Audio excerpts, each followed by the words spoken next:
안녕하세요.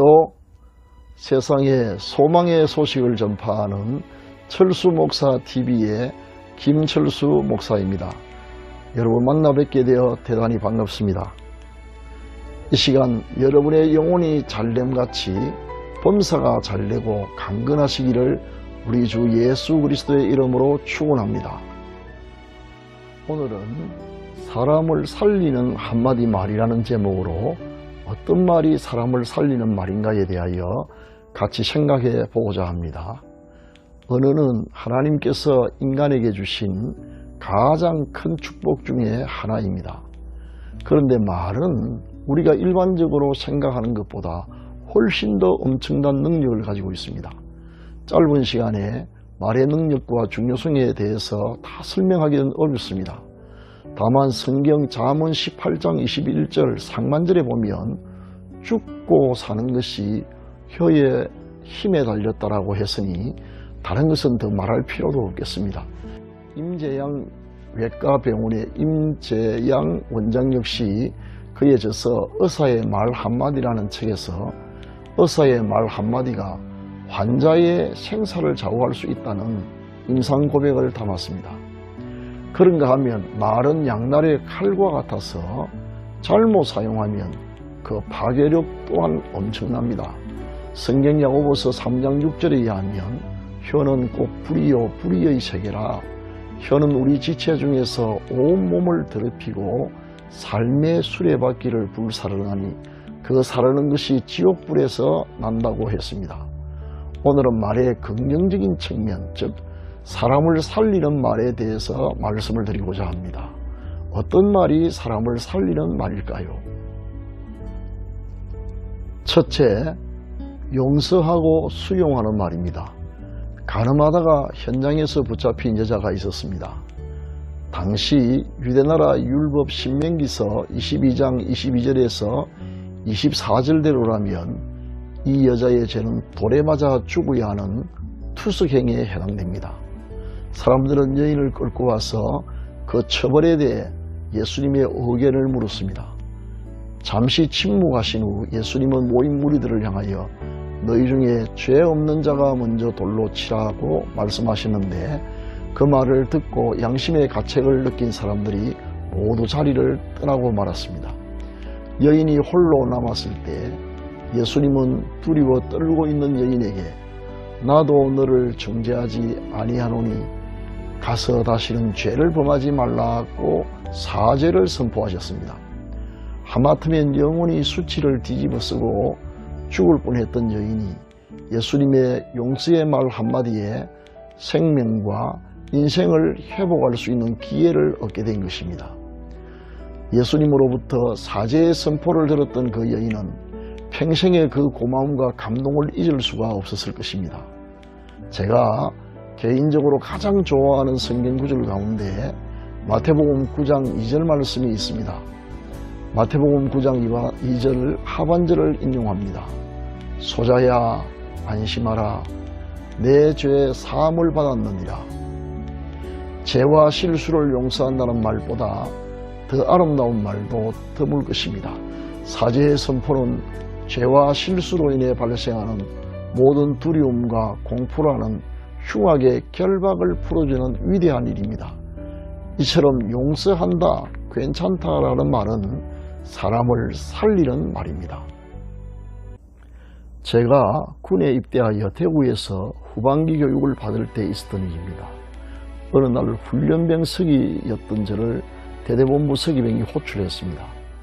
상급 보드에 보낼 급한 공문이니 오늘 마감 시간 전까지 작성하라는 명령이었습니다. 그때까지 상급 부대에 보낼 공문을 작성하는 일은 처음 해본 일이었습니다.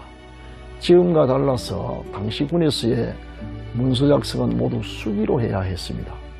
문서의 상, 하, 좌우 및 위아래 간격이 일정해야 하고 정자로 또박또박 써야 했습니다.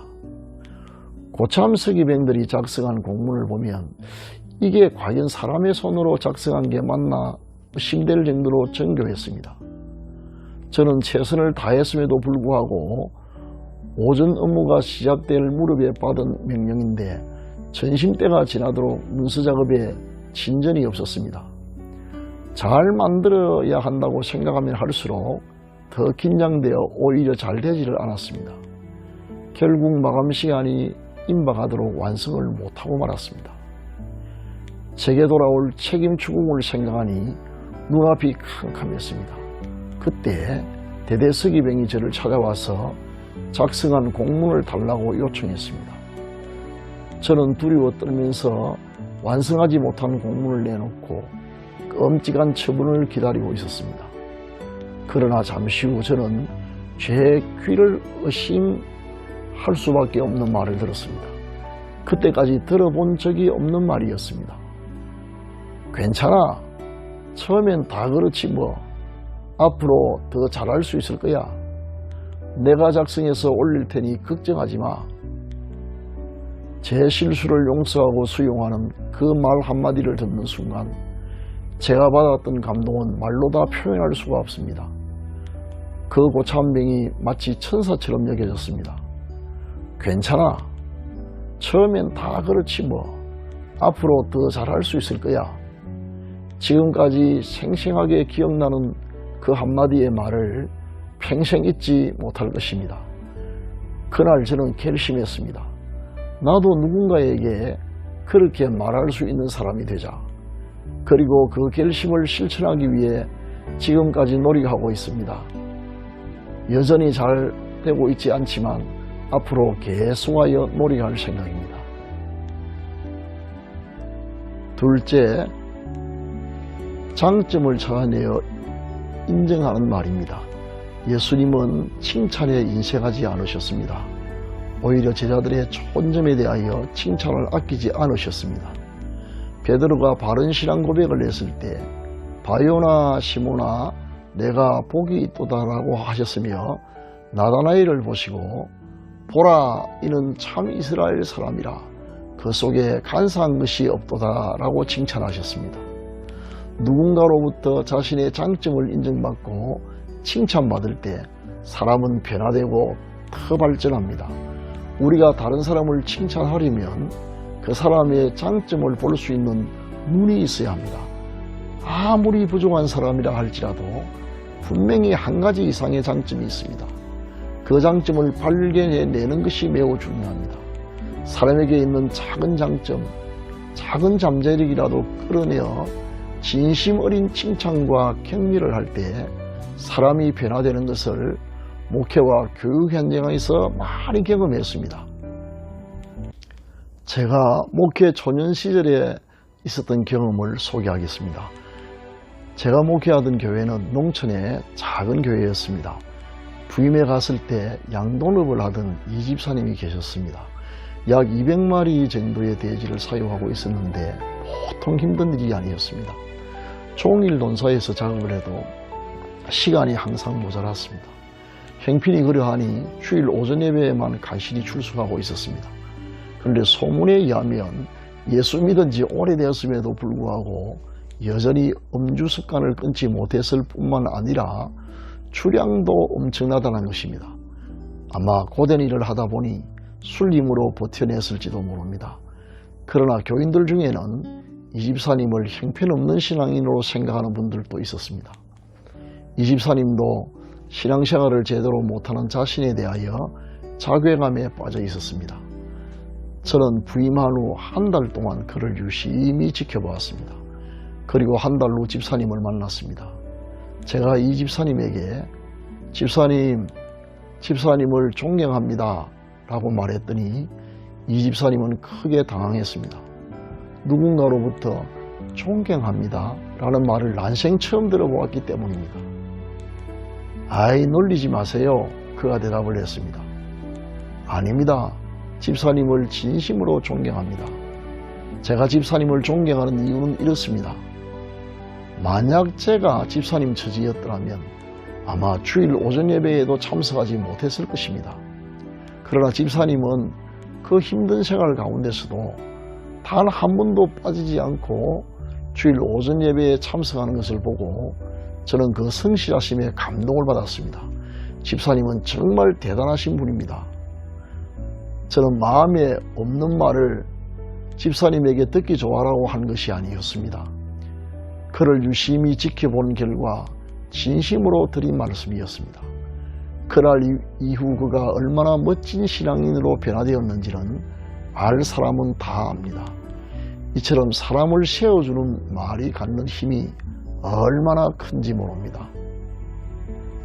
저는 교회에서의 목회 활동뿐만 아니라 단연간 교육 현장에서 일을 하면서도 같은 현상을 수없이 경험했습니다. 자신을 쓸모없는 사람으로 평가절하하고 열등감과 좌절감에 빠져있는 학생들이 많습니다. 이런 마음을 가지고서는 무엇을 해도 잘될 리 만무합니다.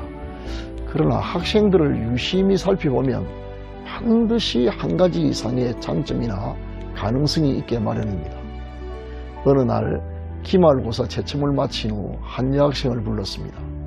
아무개씨, 내가 당신의 논술형 시험지를 채점해 본 결과 당신은 공부할 재능이 있는 사람입니다.